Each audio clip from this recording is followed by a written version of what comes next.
What's up, A to Z Sports here live on a Wednesday. We have the initial Titans 53-man roster. It is set. It has already reportedly changed one time. Is it going to change more times? Yes. How many more times? We don't know. A lot. Because the waiver, a lot. Okay. The waiver claim window will come out at 11. So just like less than 3 hours from right now. So we'll find out how many guys survive the waiver claims the Titans make, because they get every waiver claim player that they put in because they're the number one team in the order, because they were dead last year. So two unexpected twists the Titans 53-man roster took in its initial version. Easton, we're going to grade your performance on your prediction of a very unpredictable 53-man roster. Well, I've already counted up how many you missed and what they are. We'll go through them and we'll talk about the twists that were made and what was the biggest surprise for you guys on this initial look at this 2025 Titans team. And then we'll talk about the waiver wish list. JT not on the show today. He will be on the show tomorrow. He gave us his wish list from around the cuts around the league that the Titans could go after. So we'll do a good before and after. How many of the JT's waiver wish list players do the Titans go out there and make a claim for and get? So we'll talk about all that. Then we'll wrap up with sports trivia on this Wednesday. Loaded day. Let's get this going. Easton, welcome in. Yeah, good morning. Hope everybody has a great start to their Wednesday. Forgot what day it was.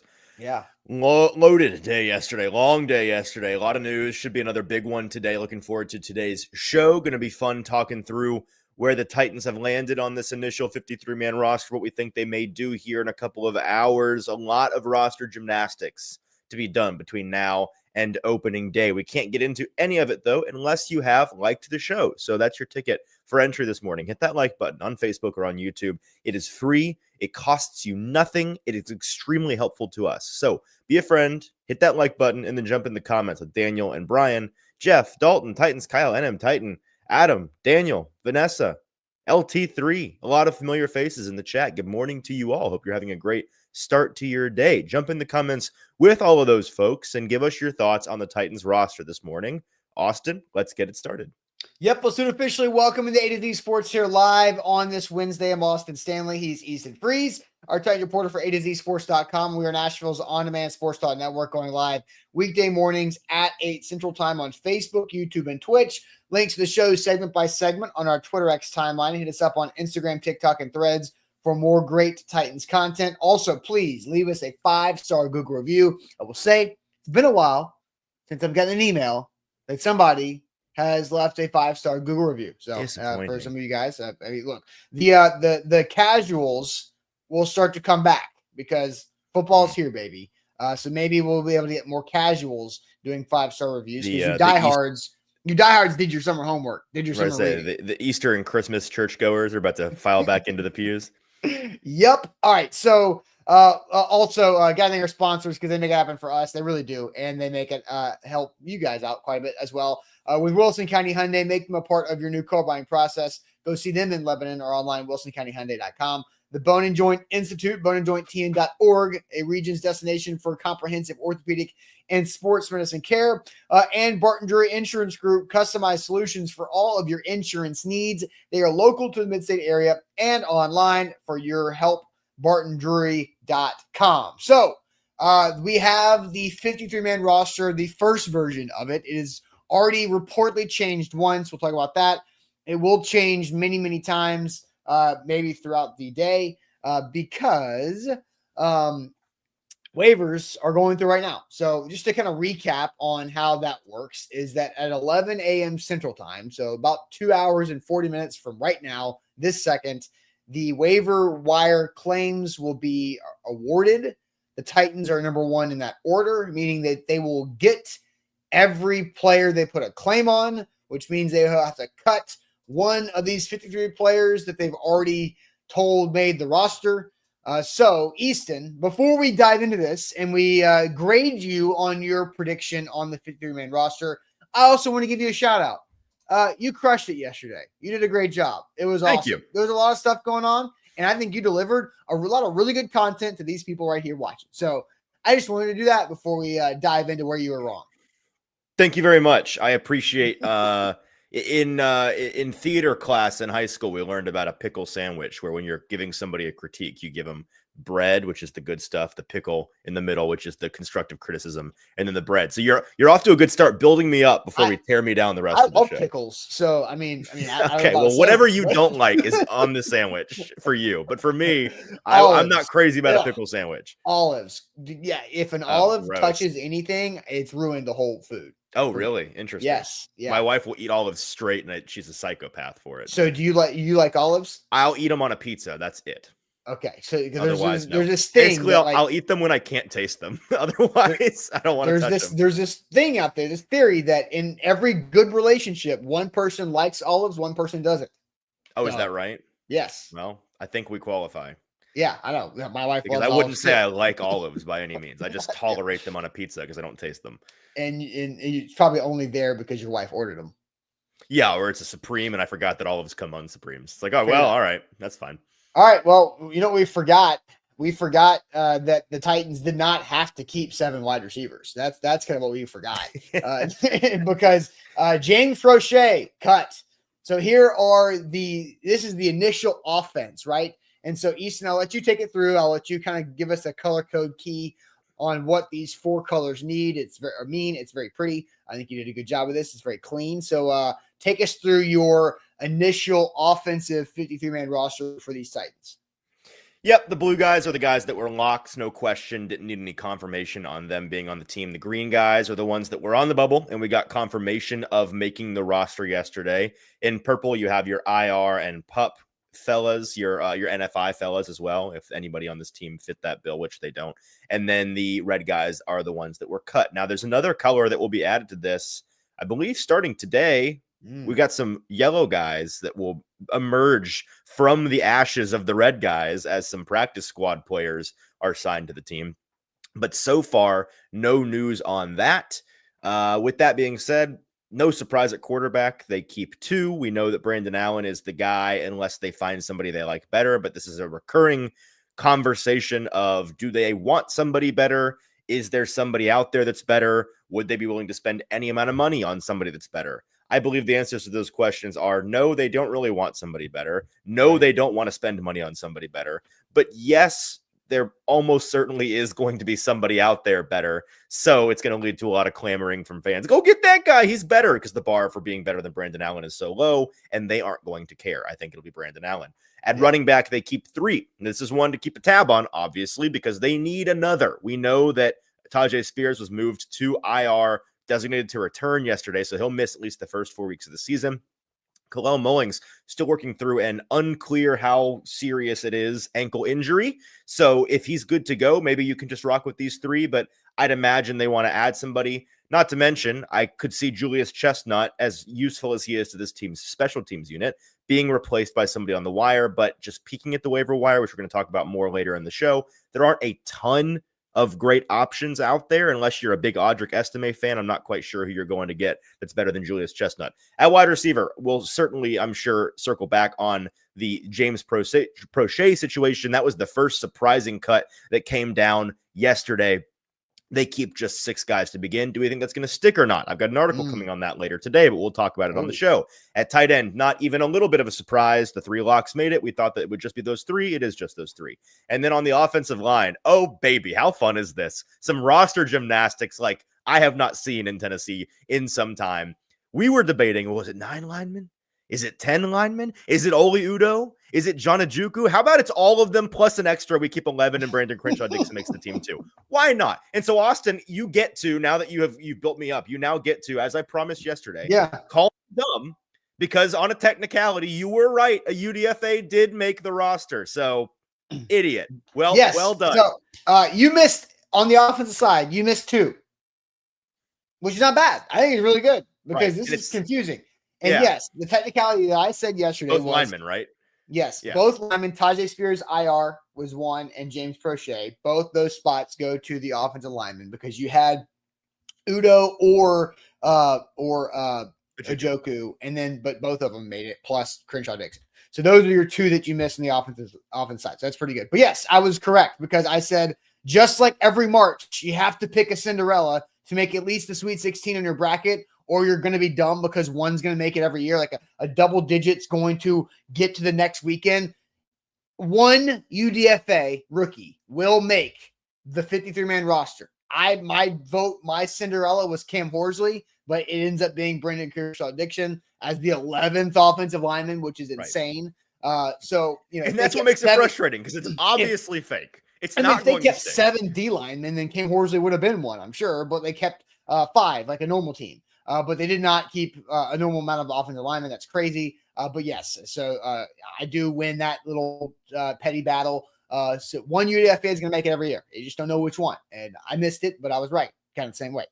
So you've missed 2 of those 25 spots on the offensive line. Now we flip it to the defense, and I'll let you. I would like to point out there's a small consolation prize because in my final projection article, I did say, look out for them to keep both Udo and Ojukwu initially, but it be fake and just a maneuver for them to shield tackle depth from the wire, which is what happened. Just they took it further than I expected them to take it. And I do want to circle back on that once we finish out the defensive side. Fair enough. Yep. So, all right. Now to the defensive side, I'll let you take it away. Kept 5 defensive linemen. As you said, I was wrong about who got the honorary placeholder defensive line number 5 spot. The only person that I know of that was right about this is Paul Kaharski. So congratulations to him for hearing something about Timmy Horn.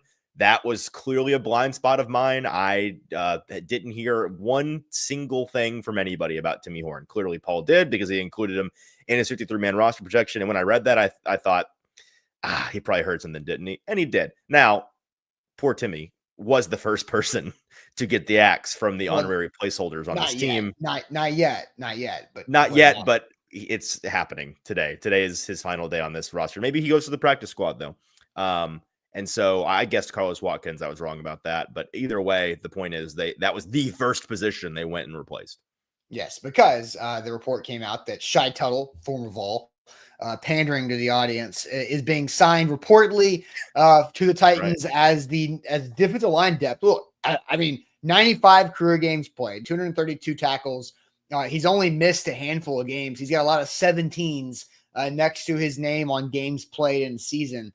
So he's been reliable. He's been available. He's been a good rotational piece. He signed a 3-year, $19 million deal with the Panthers a couple of years ago, but the Panthers released him yesterday. And so the Titans, because he was released, not waived, they are intending reportedly to sign Shai Tuttle, who I think is a massive upgrade over Timmy Horn as D-line 5. I think he's a big upgrade over some of the other guys that they've had at the D-line 5 position, including Keandre Coburn from earlier in the offseason where they cut him away during training camp. It was kind of surprising. So Shai Tuttle, good player, good athlete, reliable, has stayed healthy, good, really solid D-line depth to add there. Yeah, he's I would consider him a marginal upgrade over Keandre Coburn, and that kind of fills out that room with the same kind of roles that they had last year since they kept James Lynch as well. A very similar situation, as Daniel in the comments points out. Tracy Rocker was Shai Tuttle's defensive line coach at UT, so there's a little connection there. I got another connection. You know this connection? Shai Tuttle was in the same recruiting class. Shai Tuttle was a 5-star recruit coming out of North Carolina. Really good player. Yeah. He was in the same recruiting class as another 5-star lineman for Tennessee, Khalil McKenzie. Khalil McKenzie is the son of Reggie McKenzie, who is a front office member of the Titans. So how about that for and Shai Tuttle and Khalil McKenzie were tight because there are 2 5-star big guys coming in the same place, right? So that multiple connections. So I do think that's a good move there. Yeah, fair enough. I don't want to be rude to anybody, but I do find it funny. This is the week of the year that we make really oxymoronic statements such as good defensive lineman 5. Like those two things are opposites. Yeah, there's no such thing as a good defensive lineman 5. Yeah. But you know what I'm saying? Like NWI, good wide receiver 4, right? Yeah, no, I'm talking about the very last guy in a room. In this case, being, but that's good depth. That's what everybody complains. Oh, they don't have any depth. No, I know. But you understand what I'm saying. We're talking about these players as if they're going to mean anything, and God willing, we're going to forget about them all in roughly 2 weeks' time. Another Scheitel note. He is the one who allegedly fell on a helmet and had a big black eye when a teammate, in fact, punched him in the face. And Butch Jones, his excuse to the media was he fell on a helmet. Oh my God! If you have no idea, I hate when that happens. Oh when my you gosh! trip and Yeah, fall right just into a helmet. Google Shy Tuttle fell on a helmet and click on the A to Z Sports link because that'd be great. Yeah, that was from back in when Butch Jones was having it all fall off the rails. Chai Tuttle showed up with a massive, massive black eye, could not play because he quote unquote fell on a helmet, but he actually got his ass kicked by a teammate. So back to the defensive side. The Butch Jones era in Tennessee is such a deeply unserious time in history. Yes. Okay. The edge room. One difference from my projection on here, Jalen Harrell in, Ali Gay out, was honestly a little bit surprised by this just because Ali Gay offers you something on special teams. Jalen Harrell also does that some, but I wouldn't consider him a weapon in that regard. And both of them can't really rush the passer. Like, I don't really, Jalen Harrell, I feel like he's, first of all, I feel like he's a placeholder. I feel pretty good about him being a placeholder for somebody else. But I also feel like he's only on this roster, frankly, because he was a recent draft pick and Ali Gay was not. So whatever, not a big deal. I would mark that as one of the biggest not going to stick positions, which we already talked about this before this roster came out. It was like the last defensive lineman, the last one or two edge players, the last linebacker, and maybe the last cornerback were easily the most likely spots to get replaced. And I think we'll see a number of those things happen today. We've already seen one of those things presumably happen on the defensive line. At linebacker, kept the four that I guessed. Now, bingo, congrats to me, I suppose, for, again, I said when I wrote it, I was not sure that it would be Curtis Jacobs. He was just my educated guess. I don't think it matters because, again, I think he's getting replaced, but congrats to Curtis Jacobs for making the initial roster. Can I just fast forward the rest of the way? Because from linebacker to the entire far right, you nailed it.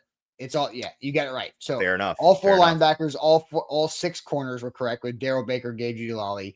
All five safeties correct, and the specialists were correct. So if you want me to just go ahead and jump into it, you got 23 of these.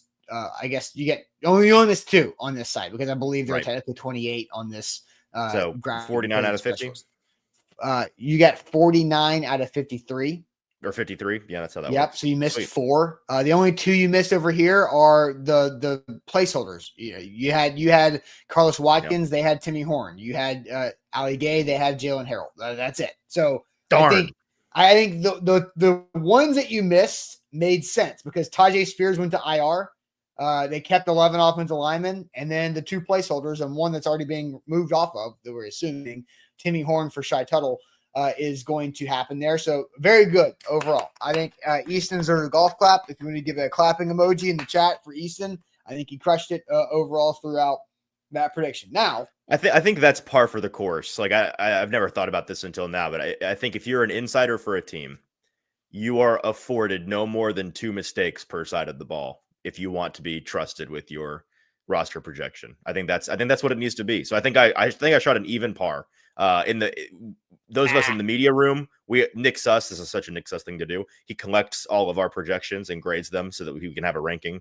And the person that won, I believe it was a tie between PK and TD, got 50 out of 53. And then a bunch of us got 49. And I didn't even check the list, but I'm guessing I was there at 49. So there we go. Congrats to them. I don't know who TD had that we didn't. I know Paul's one extra was Timmy Horn. I need to go see what did he know? Maybe it was also Timmy Horn. I don't know. Or Jalen Harrell. It was probably Harrell. You're probably right. Which is, again, it's like points that don't matter at the end. It's like, it's whose line is it anyways? And then the Tajay Spears IR thing is kind of like everybody probably missed that one, right? Because how you predict that, except for Terry McCormick, accordingly, reportedly, maybe allegedly, I don't know, could have gotten that one.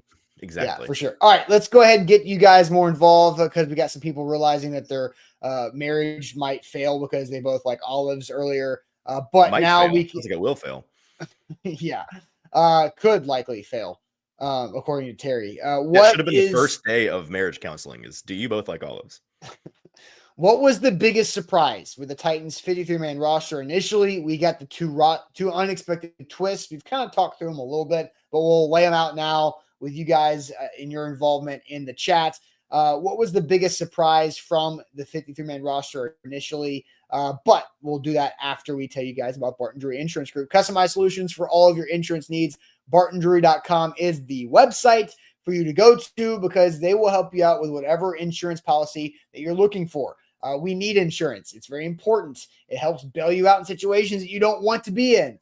We all know that. And so it's also very high level and above our heads. And for everyday people doing other things for our full-time lives, we don't do insurance. And so it's complicated. That's why you need the experts you can trust. And the team at Barton Drury Insurance Group is really, really good.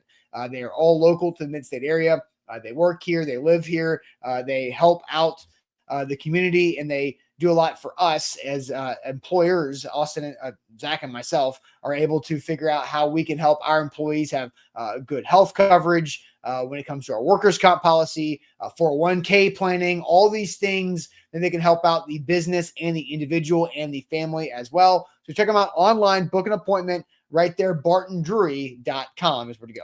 So much more to say, but first make sure you've liked the show and leave us one of those 5-star Google reviews. As Austin pointed out, we've not had one in a while, so you can be the first to break that dry spell that we are in the middle of, and we would really appreciate it. We'd be your best friend for it. As King VC says here in the chat, not enough likes on the show. We also can see the number of likes on our screen, and King VC is absolutely correct. Not enough, so like the show, lock in, and jump into the comments as we have asked the question, what was the biggest surprise of the Titans 53-man roster? And Austin, I'll just go ahead and jump in here. Do it. Bork says Prochet being cut and the lack of plan at punt return. Dalton says he's surprised by how smart the Titans were, cutting guys to keep a young guy who would be picked up on waivers, knowing that they will bring them back, such as Prochet. Adam says, is Prochet being cut? Chill Mode says 11 offensive linemen. Did not see that one coming. Let's see. Prochet, 11 linemen. Prochet, am I saying literally anything but those things? Brandon, how did Jalen Harrell dodge the guillotine? Fair question. I was surprised by that as well. Why? So do you think it's literally just the fact that there was draft capital spent on him as a 7th-round pick? I mean, I think that tends to be tiebreakers. Again, I think it doesn't necessarily matter because they are going to replace the spot anyways. So they just... Does that change the financials at all? Because of a draft pick having its rookie contract. I think it's all peanuts anyways, so I'm not sure it really matters. Yeah, he's a 7th-round pick. Like the draft pick is based that whatever that contract is doesn't matter to the team big picture. I'm just trying to because I thought Ali Gay. The answer is probably they just like him better. So I don't know. Which is why I thought Ali Gay was that was probably what I was more wrong. I mean, I was more wrong on James Prochet that we'll talk about in a second than Ali Gay. I thought Ali Gay was a make because of his special teams acumen. And I watched him just dominate people on one-on-one special teams coverage reps during training camp. I'm like, dang, and that guy. We might be underselling Harrell's. I mean, like that spot is a special teams position, and Jalen Harrell is out there on special teams. I just haven't really noticed him do anything. So maybe I'm sleeping on his team's ability. Who knows? Those are the only common answers, though. The obvious answers here are the offensive line number and the wide receiver number. So I think we should jump into both of those conversations. Yeah, because those are the unexpected twists. The first one is the fact that James Prochet got cut. And we're like, whoa, okay. And then the second one is the fact that they kept 11 offensive linemen. And OJ and Jefferson. 11 offensive linemen to troll the fan base of keeping all three of those tackle depth. Because let's start with the tackles, because I think the James Prochet and returner solution conversation will probably take more time. So we've talked that these 3 tackles all fill 3 different, they check different boxes, right? Oludo is your probably first off the bench swing tackle if one of your starters can't play, right? Left side, right side. We saw that in preseason when J.C. Latham and Dan Moore both had some situations they were dealing with. Oludo was the first off the bench for those guys. Now, John Ojukwu is your jumbo tight end, and Thomas Okoye did not make the team as your inline best blocking tight end. But these names are very complicated. Ojukwu, and Okoye all together. But Ajuku makes it, and then Crenshaw Dixon is your developmental big body, has a lot of upside that you didn't want to get stolen from you, right? That's kind of the three that they all decided to keep. And Tajay Spears going to injured reserve allowed them to do that with one of them, and cutting James Prochet opened the door for all three of those tackles to return. So I think that was pretty interesting the way the Titans wanted to do that.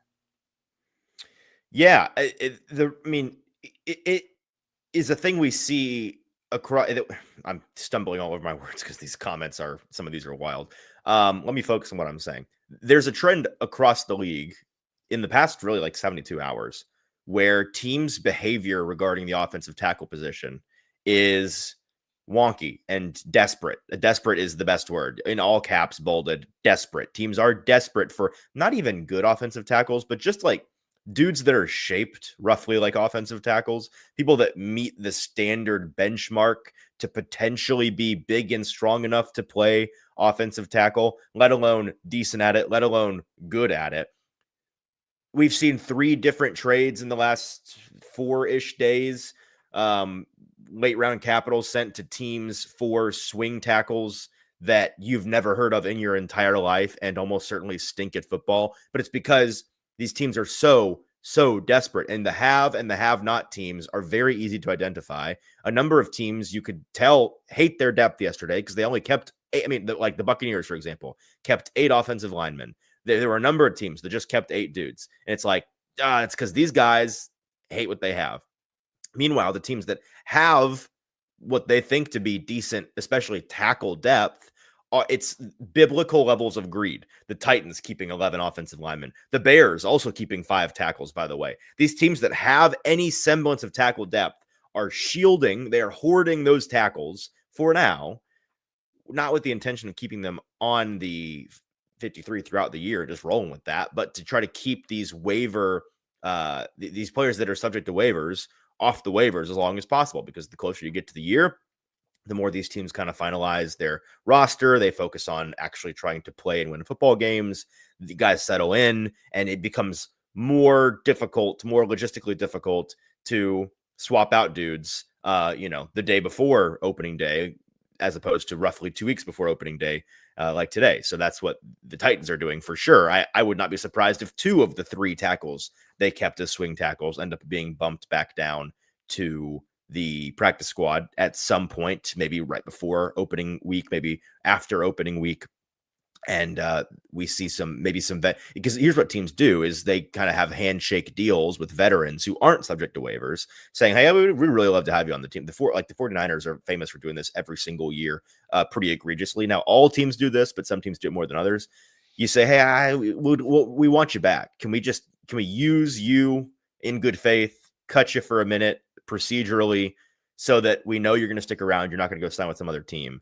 We'll bring you back in 36 hours. It won't impact you financially, but it'll keep this other guy who is subject to waivers off the waivers, and we can hopefully protect him and get him to practice squad. And the vets are like, sure, man, whatever, who cares? Doesn't impact me. And so the Titans might have a deal like that with somebody, and we'll see that in the next couple of days. Yeah. And so I think the offensive line is a weird spot of keeping 11, but I think it does make sense if they truly look, the last time the Titans have had enough, I mean, have they had ever 11 keepable offensive linemen? How about that, man? Yeah, it's crazy to think about how bad they've been because, Andrew Rupp just gets cut. Everyone's like, dang, he was getting number 1 reps while Zeitler was, resting, and Hance was hurt a little bit, but now he's on the waiver wire too. So, all right, let's get to James Prochet of everything, because that I think is the one everyone's like, oh, what? James Prochet got cut. So who is going to currently return kicks? I think that's the main question. What is the plan? Because there has to be a plan. Because literally 1 week ago, today's a Wednesday, right? I think John Bones Fossil talked to you guys last Wednesday. Mm-hmm. Literally 7 days ago. Did you ask, do you trust DK to return punts? And he said no.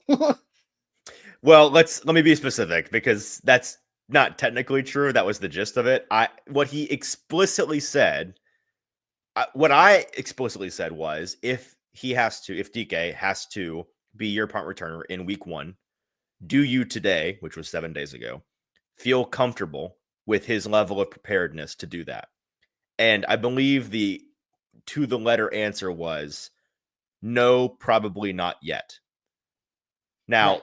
not yet. What does that mean? Since that time, they have had 3 practices, and Chim DK has fair caught 1 punt in a preseason game. So, like, is that enough to change the not yet answer? Is an additional 11 days from now enough to change the not yet answer? My understanding of this situation has evolved in the last 24 hours, and it's why I'm writing about it today. But it's an interesting conversation, and one that I think the fan base will be watching with great interest as we enter Denver in week 1. Right. So I wanted to get to a couple comments because I saw these guys, Daniel and Roger, both saying the same thing. Daniel says Prochet will make it back on the roster. This is temporary. And Roger adding the old veteran handshake deal of Prochet's a cut and sign option after the first game, then his money is not guaranteed. So when you're invested veteran, if you make the initial 53-man roster, your money is guaranteed for that entire season. If you're signed back to the 53 after the first game, then it's basically a week-by-week agreement, and nothing is guaranteed long-term. So how this could work, and I want to throw out this is a potential plan the Titans may have at return man. So James Prochet gets signed back to the practice squad like by the end of the week. Okay. And then he gets that 3 is their times. hope, by the way. Yeah, right. And that was put out there in the report when he was cut. It was they hope they bring him back in the practice squad. Same as goes for Xavier Shepo. So and others. So Mason Kinsey, is this it finally it, by the way? Total side story. Hold on, timeout. Total side story. Yes. Because you keep 3 short wide receivers on the practice squad. Getting a little redundant. Yes. But again, one may be temporary. So maybe back to my plan. James Prochet is back on the practice squad. Each person on the practice squad can be game day elevated and reverted to the practice squad 3 times in a season, where after 3 times, in order for them to be active for a game, they have to be activated to the 53-man roster. So here's a potential plan. Prochet, practice squad, week 1 in Denver, gets 1 of his activations to game day to return punts in Denver, and then reverts to the practice squad after. Now, how does that work? Okay, now you get 2 more of those. Maybe you do that against the Rams. Maybe you do that against the Colts. And now James Prochet has exhausted his 3 practice squad elevations. Is DK then ready in week 4? Or do you just sign Prochet to the roster, the main roster, after that point if you don't feel the DK is ready and his contract is now week to week guaranteed, not fully guaranteed? That is what I think is the most likely plan for the punt return and kick return position. How do you feel about that, Easton? It is a good theory. It is unfortunately incorrect. What?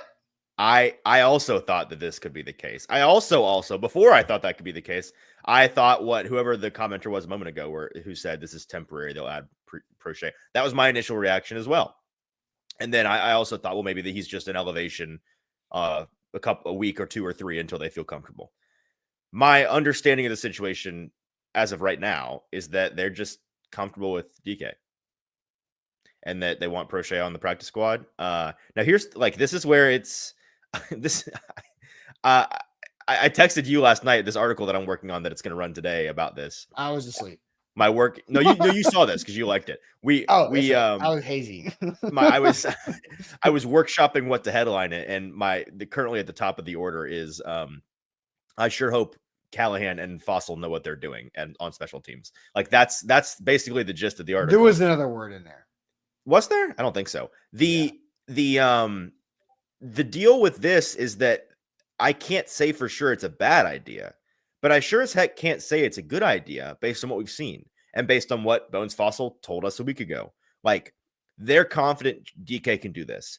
I don't have any pushback on the idea that DK can be a good returner in the NFL at all. I think that he can. I just have no idea if that time is now. I have no idea if he's ready because we've not seen him. He fair caught 2 punts in the preseason. That was the extent of his preseason action at punt returner. As we talked about a couple of days ago on the show, that's because largely they were having him focus on his receiver duties and developing in that department. Now, the Titans will tell you that he's caught plenty of punts in practice, gotten plenty of reps fielding punts in practice, which I don't question that. I mean, I don't sit with an eagle eye on the punt return period to see how many times people are catching, but they're over there catching a bunch of balls. So I'm sure he's done it. There's a difference between catching them off of a what do you call those things? Jugs machine. Jugs. A jug. Yeah, I did know that. A jugs machine. For a moment I thought that the ones that you throw and the ones that you punt with are different, but they're definitely the same machine. Same machine. You just turn it up. Different launch angle.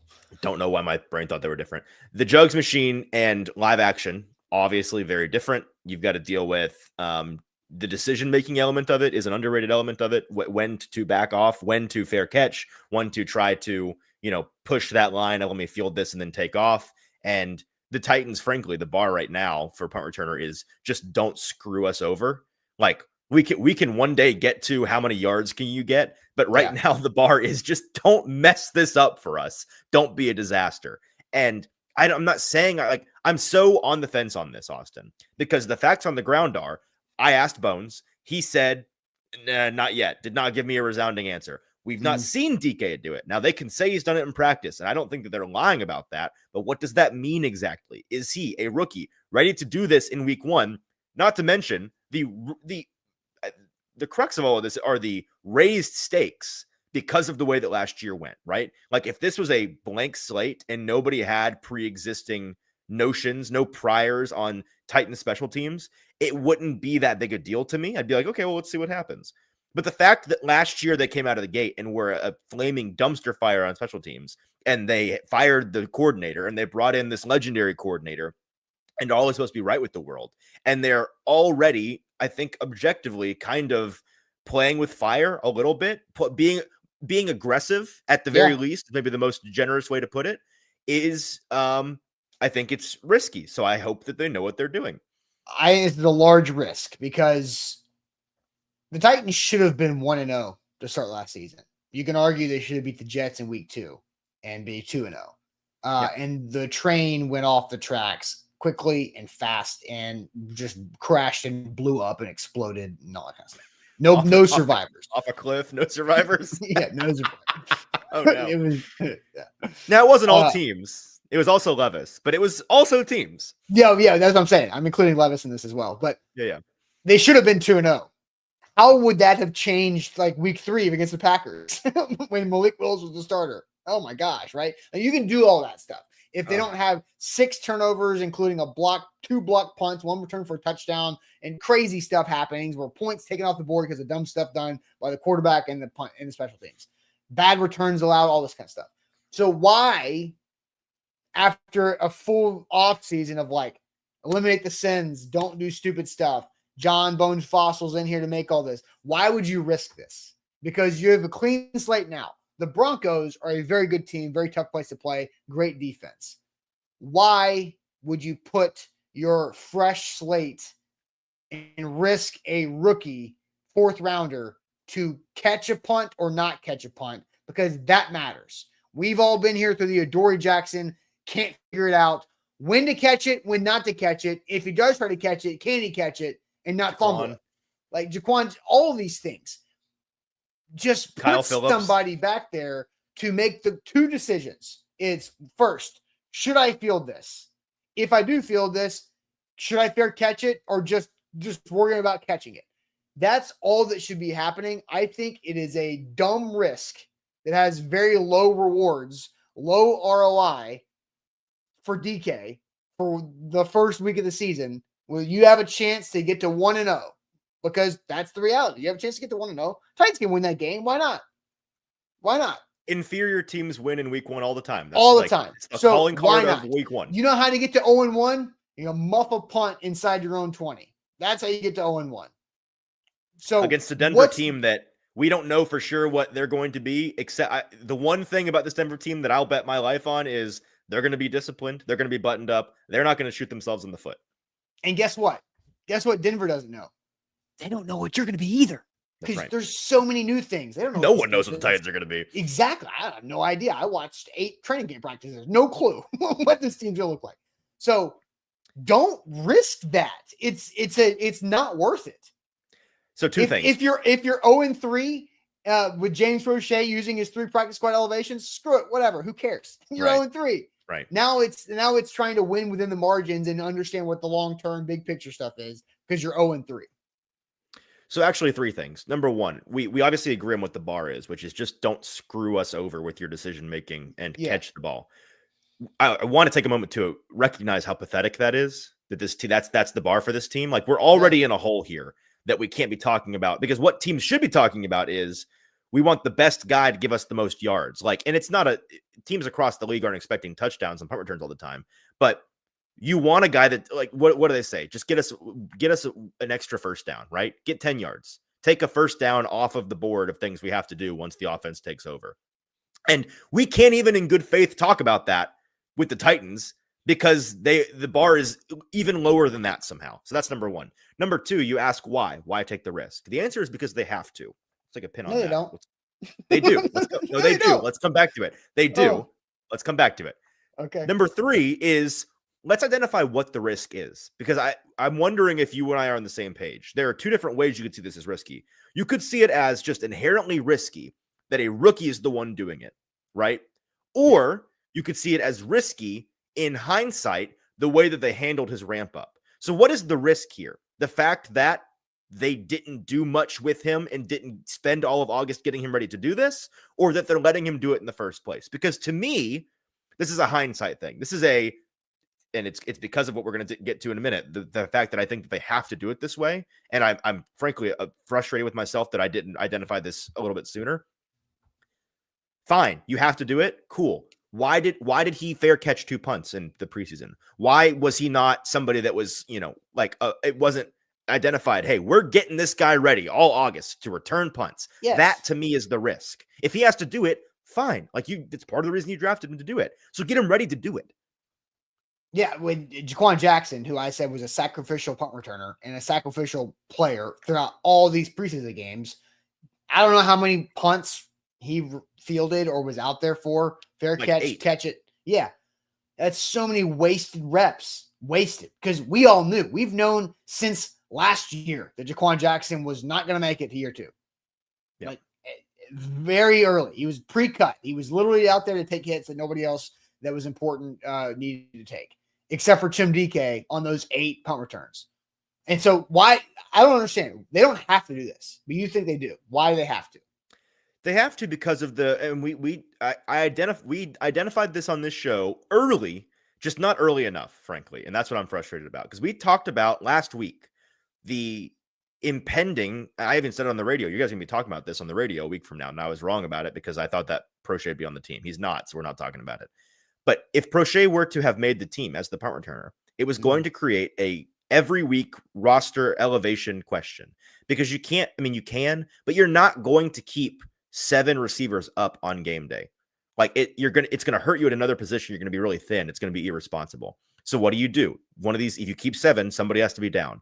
Well, if it can't be Prochet because he's your punt returner, okay. Well, it can't be Bryce Oliver because he's your starting gunner, a core special teamer, and frankly offers you more as a receiver than some of these other guys. Yep. You don't want it to be Chim DK because he's a rookie. You don't you can't develop the guy if he's never active on Sundays. Van Jefferson, as much as fans would be like, oh yeah, Van Jefferson, that's who they'd pick. It's not going to happen, right? They need him out there. They want him out there. So I think that the shorts, it's not going to be Tyler Lockett so yeah, it's a good point. What's the short straw? I think the short straw would have been DK. Yes. Right. And they're not doing that. They're not doing that. So I just think they should have identified that August 1st and been like, well, if we're keeping 6, and by August 1st, you already could have said, okay, Calvin, both the rookies, both the other veterans in Jefferson and Lockett, those guys are all making, that's 5. We have a pretty good idea of Bryce by that point already. Like I would have called Bryce and Locke on August 1st because he's a core special teamer. I think I did. So, okay, there's 6. They should have sat in that office and been like, well, we shouldn't, we should identify the fact that DK is going to be the punt returner. He's going to have to be, unless it's Tajay, and we don't, so I just think in hindsight, they screwed up a little bit. Yes. I still think, in my opinion, at this point, as they're entering game week next week with James Prochet maybe on the practice squad, I still think it's worth it for James Prochet to be active as your punt returner and Jim DK be inactive in week one. I hear you on that. I still think that's worth it, because that's worth Sure. it to the entire organization, because you're putting like a dropped or muffed punt is such a short moment that has a massive impact in a football game. Yeah. Huge. It's a such turnover. It's a turnover and a field flip. Yes. Instantly. It's instant points for the other team. Yes. Where your defense got to stop. It's such a momentum like crusher. And it's functionally a 60-yard completion for the other team's offense. Yeah, but and it's demoralizing because your defense got a stop, did its job, pumped up, let's go, offense get the ball. All right, drop the punt, crap. All that good work the defense just did, now just jump them forward 50 yards. Mm-hmm. It's demoralizing, so you can't do it. So I don't think it's worth it for Chim DK. I will be on our game day show pregame saying this is something to watch. We got our X Golf guys back to do X Golf X Factor. Chim DK, does he mess up as a return, guys? Are you locking it in 11 days early? That is going, okay. yeah. All right. Screw it. All right. Yeah. I hear you on wanting them to thinking it's worth it to have Prochet active for a week or maybe two instead of DK. I think there's sound logic in that. I also feel pretty good about them not doing it. I feel pretty good about that's fair. I won't say for sure because a lot can change in 9 days. Well, there's a difference of like your opinion on the decision and your prediction of their decision. No, totally. And I'm gonna, I'm an optimist by nature. I do subscribe to innocent until proven guilty. Now I understand that this team, you could say, well, they were proven guilty last year. Fair enough, man. Fair enough. But Bones Fossil wasn't proven guilty, and Chim DK hasn't been proven guilty. You might think Callahan has been proven guilty on this, but that's a 2 out of 3 deserves their innocence until proven guilty. So I'm going to just continue to express my concern and then judge them if it goes judge them very hard if it goes terribly wrong. But the fact that it'd be one thing if it's like, well, we've seen DK do this, and I have good reason. I have evidence, tangible evidence to say that it's not going to work. That'd be one thing if he was out there muffing punts and but I've not seen that. My concern is that I've literally not seen him do it. Yeah. I have no idea. Do you know how many punts Chim DK returned in his college career? Because we've got people asking us that in the chat, which he did. Yeah, I have it right now. Yeah, so the Titans will tell you well, he led the SEC in 20+ yard punt returns, which is true. He was very good when he returned the punts, but the number of punts he returned was very, very low, right? 26 in his 5 years in college. Now, he did really well with those 26. He did. Yeah. Well, last year with his 1 year at Florida, he returned 14 punts in 13 games for 187 yards, 13 yards per. He had a big win against Tennessee that was a very impactful play that most people remember because we all watched that game because it was on CBS right there. Right? I remember that. His last year at Wisconsin, he returned 12 punts for 108 yards, easy 9 yard per average right there. That's it. His first 3 years at Wisconsin, 0 punt returns. He did have at Wisconsin, in his 4 years at Wisconsin, he had 20 kick returns in those 4 years for 470 yards, average of 23.5. So still 46 times in 5 years in college, he caught a ball off of a foot in a game. It doesn't happen to show you if he muffed any of those, does it? Because I don't know the answer to that. We got people in the chat asking. All I have is return yards, average, punt return touchdowns, and same thing kick returns. If you return 50 punts, I don't think it's completely unreasonable to muff one of them. So maybe he did once. I don't know the answer to answer the questions in the comments. I will say that if he had a history of muffing punts in college, somebody in this market would have already had that. Zach Lyons on 104.5 would be talking about it already, and I've not heard him say anything. So, and we don't know how many fair catch. There's no fair catch. Because if he fair caught that's what Daniel's saying, right? But what if he returned 26 and he fair caught 26? Does that make you feel better?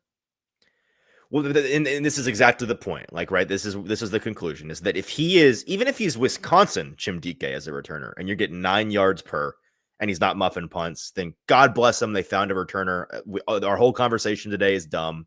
Fine by me. No, but Easton, but that we was don't know. literally 12 times. Like, no, that's what I was about to say. I said yes. That's the next word in my mouth were, but he only did it 12 times. So I don't believe you until we see it, and not even see it in week 1. Let's see him give us no worries for a month. If by the end of September he's been your full-time punt returner, he's not muffed any of them, he's looked fine back there, then we can come on the show and say, fair play, Titans. We were wrong. Yeah, it was bold. It was aggressive. Maybe it was irresponsibly aggressive, but you got away with it. If Chim Dike in his college career returned 26 punts, fair caught another 20, and then there was another dozen to 20 that he waved off Peter, poison, and that's like 60 reps. Okay. Like, I get that. Mm-hmm. Like, but I don't know. I don't have that data because it's college and they don't keep advanced stats like that. Well, just some rough math. What's a full-time college punt returner doing in terms of returned punts? Let's say you return 2 to 3 a game. You play how many games do you play? 12 games? 14 games? 13 regular season. 13 regular season? I never know. I'm a dummy. 12 regular season plus a bowl game. So usually it's 13. So if you're let's generous, say you're returning 3 punts a game for 13 games or for 12 games, 36 punt returns in a season. That's not as many as so yeah, I mean, maybe am I wrong about an average of 3 actual returns? I'm trying to pull up Tennessee stats from last year because that would be the team that I would understand. They had a guy that was a full-time returner. Ish. So Chill Mode says that per Grok, which, take this with a massive grain of salt, DK muffed 3 punts in his entire college career, which I would believe that if that's true. ESPN.com literally has no return stats for teams last year. Cool. So frustrating.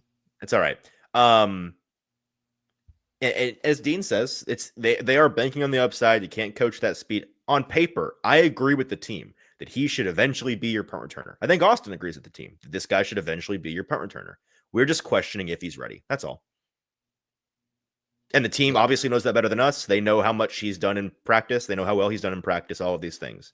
But at some point, the practice has to translate to real situations. And in practice, you can simulate the decision-making, but when you're losing that ball in the lights, when you can't hear anything because of the crowd, when you've got another team barreling down, breathing down your neck, screaming God knows what at you as you're trying to catch that ball and decide whether or not to run with it or to wave your hand in a moment's notice, it's just different, man. It's just different. Now, look, Chim Dike, there's not a lot of crazier places to return a punt than being an opponent in Neyland Stadium on primetime at night, and he did it, and he did really well with it. Fair enough. That was probably the one game of Chim Dike that I was like, okay, he could probably do this because he also caught the game-tying touchdown pass from DJ Lagway late in the fourth quarter.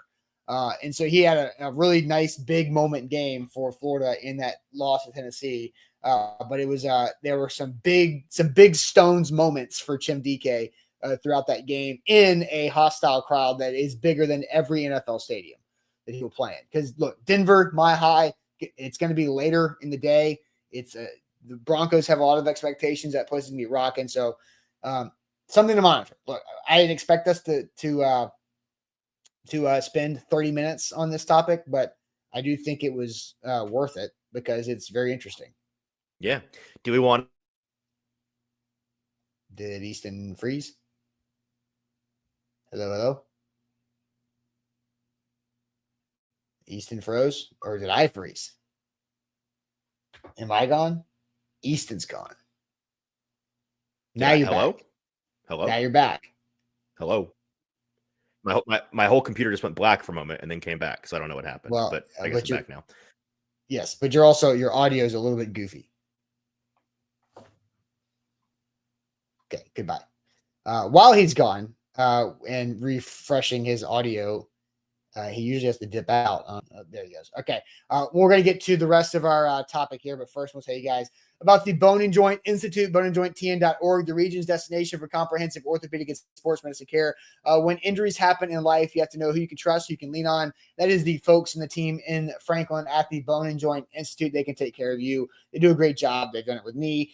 Injuries happen in life, just like in football. If you get that old injury that pops back up, as you get older, you can definitely take care of that, and they can educate you on how to stay healthy, how to manage maybe that chronic situation that's just going to happen, right? Because that's what happened with me as well with the Bone and Joint Institute. Boneandjointtn.org is where to check them out as Easton pops back in here. I think in a second. Boom, there you are, boneandjointtn.org. Make sure you hit the like button. We have not had nearly enough likes on the show yet, so please like the show, like the show, like the show. Easton, how's that audio video looking? I don't know. You tell me. I think we're good. I think we can make it. So, all right. So, shout out to King VC. Did Easton freeze? Was a great line. Thank you.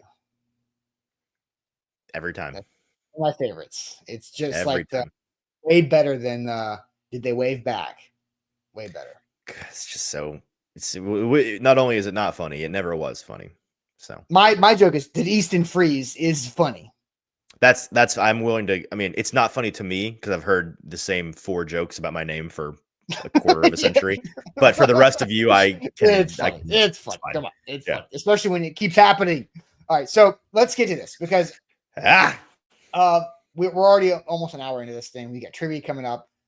Here is JT has a waiver wish list. So let's look at JT's waiver wish list and figure out what players we think might land on this. So JT Runkey's waiver wish list, which is easier to say than it, harder to say than it looks. Cornerback Juju Brents from the Colts, Chris Paul Jr., linebacker from the Rams, edge rusher Isaiah Foskey from the Saints, edge Braden Swinson from the Patriots, cornerback Jalen Amore Davis from the Ravens, Damian Martinez, Seattle Seahawks, former Cam Ward teammate. There's a trend there. Edge Gabriel Murphy from the Vikings, wide receiver Trey Palmer cut from the Bucks, and Chad Mumma, right? From the Jacksonville Jaguars, a linebacker there. So, Easton, when you're looking at this list, what do you expect? I mean, do you expect any of these names to be gotten or claimed by the Titans of waiver additions here? So what are you seeing from this list, Easton, on JT's waiver wish list? Wait, I think he's out again.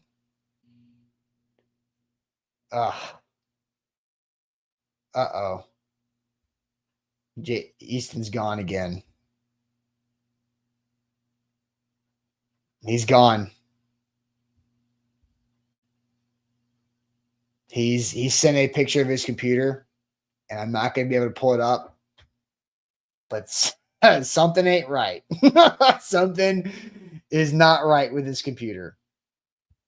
So let's see if is JT going to be able to jump in here on the fly. I know he's watching. Let's see if we can get JT in here, who actually has the list. If not, then I'm just going to wrap up the show.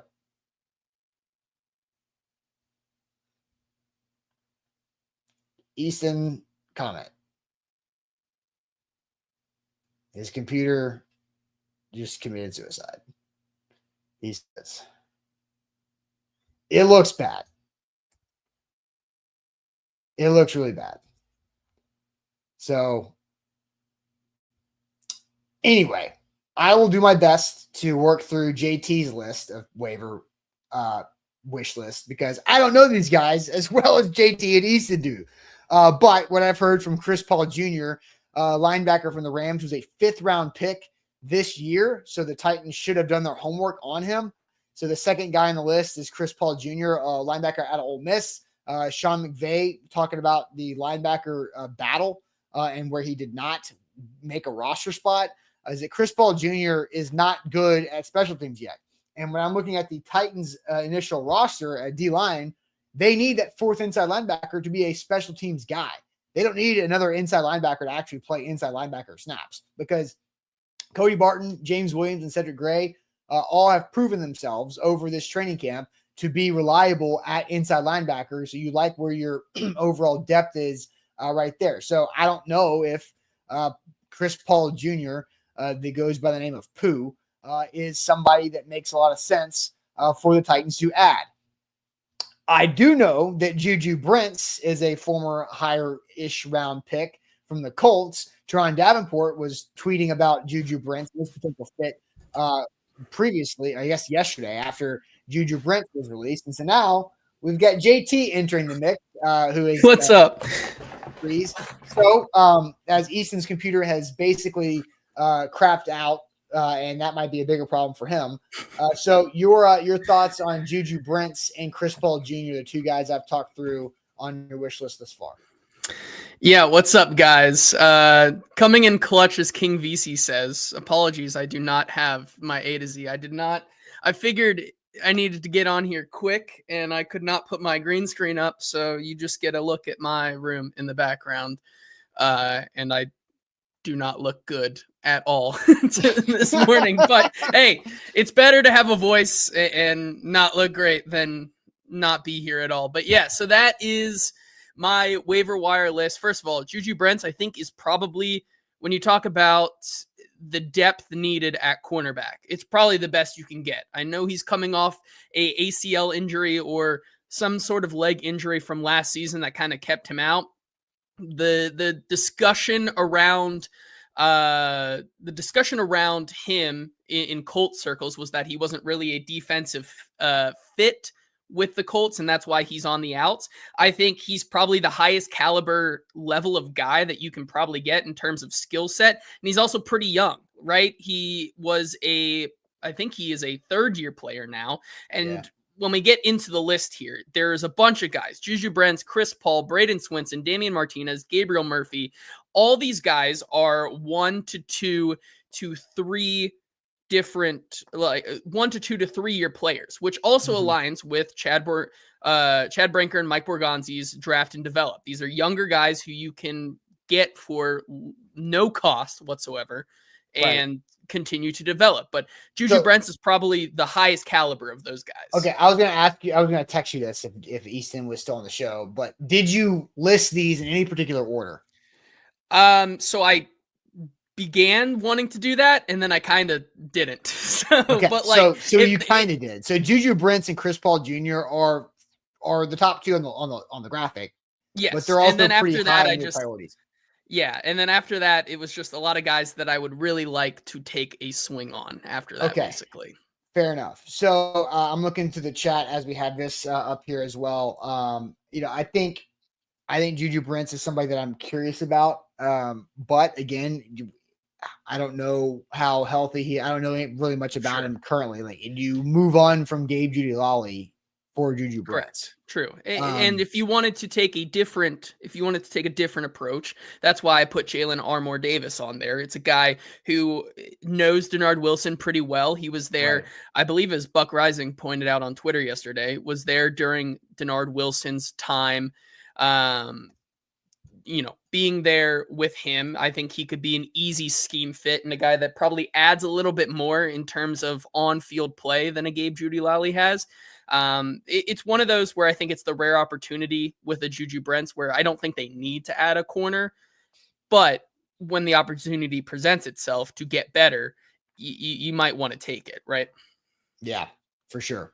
Damian Martinez, that's going to be a popular one. I've already seen that in the chat. Yeah. Former Cam Ward teammate who got cut, along with other former Cam Ward teammates that got cut, minus the tight end.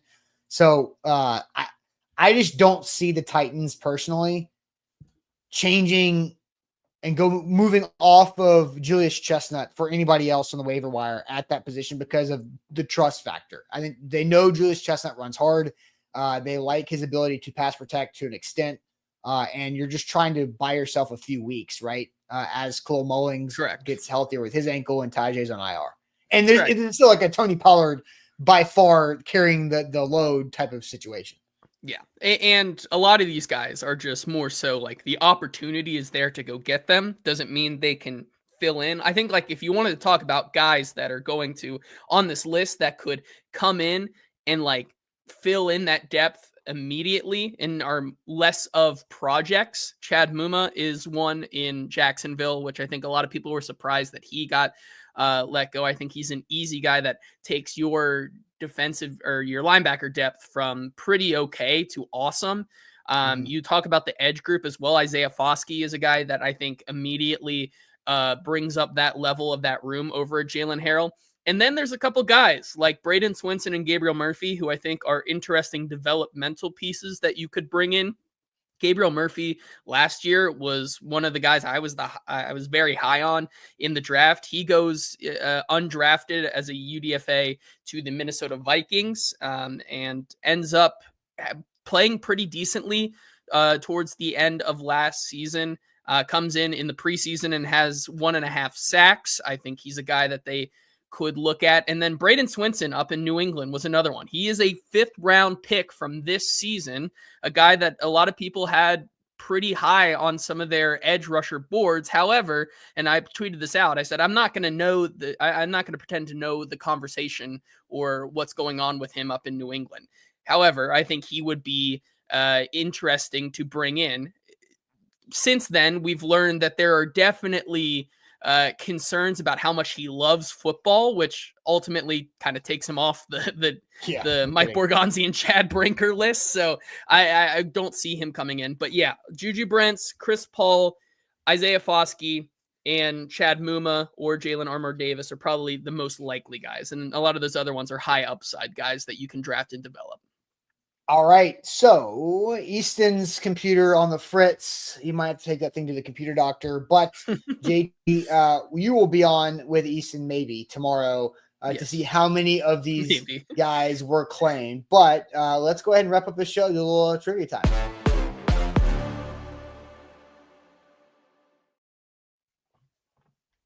And a shout out to our friends at Wilson County Hyundai. WilsonCountyHyundai.com is where to go make them a part of your new car buying process, even in Lebanon, or online at Wilson County Hyundai.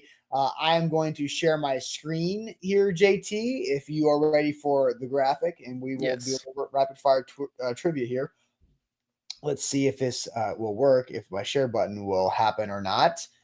And look at that. I don't have to be Easton anymore, so that's good. There you go. All right, so it is my turn to do the trivia. I'm looking for Orlando to see where we're at as an over-under. I don't see him, but we don't have time to waste. So we start at NFL, going around the horn and finish with Celebrity Mashup, and off we go. Okay, NFL. After the Packers, who was the second current-day NFL franchise to win the Super Bowl? Ooh. Wait, what? After the Packers, the second NFC franchise, because the Jets won 3. The Packers NFC won a couple. The Jets are AFC. We're looking for NFC. Cowboys? Cowboys might be Bears? right.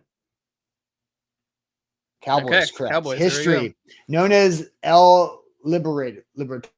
This military officer helped multiple Latin countries gain independence from Spain. He was the first president of Colombia and Bolivia. I got no idea. I have no clue. I do not know my Colombian and Bolivian This is history. not good. This is not good. Not a great start. Not a great start. Does anybody have this? Anybody? Yeah. Or we just have to skip it and come back. Oh, Simon Bolivar. I feel like I've heard that name. I have heard the name, but I had no idea. Yeah. TV, Taylor Swift, shocker, had a guest role season 2 finale of this Fox sitcom in 2013. New Girl. Love New Girl. Same. Movies. The top grossing film in the United States in 1988 was this film that crossed between this live action and animation. That's not Who Framed Roger Rabbit, is it? It could be. Because that's live action and animation. And was probably pretty big. Yeah. You want to go with it? Yeah. Yeah. Let's go with it. Let's music. It. Cool. Booty. Miss New Booty. I'm glad you knew that. No, wait. That's not the song, is it? Yeah, it is. Okay. Chain restaurants, Cheese Curd, Signature Root Beer, and Turtle Sundae, part of this 2024 JJ Watt inspired meal from what fast food chain? It's gonna be Culver's, I want to say. Really? That sounds right. Are we sure? I mean, someone says Culver's. Okay, yeah, Like the Culver's chat's all has a over bunch Culver's. of them. All right, college basketball. Transferring for Duquesne, TJ McConnell played at this school for 2 years and led the Pac-12 assists in 2015. Got At least we know idea. Pac-12. Yeah. I don't know. I don't remember TJ McConnell college version. TJ I barely McConnell know sounds him. like a Washington guy. Arizona. We're going to Arizona. Right. Someone said UCLA as well, so I don't know. Arizona's correct. Major League Baseball. The player to win the National League Pitchers Silver Slugger was this Brave in 2021. You gotta know this, JT. Come on. Brave. I hate the Braves. Yeah, I know. You hate them enough to know this. this. National League Pitchers Silver Slugger. What? The final player to win the NL Pitchers Silver Slugger. I don't want. Maybe Strider. Spencer, was he around? Max Fried. I'll go Max Fried, sure.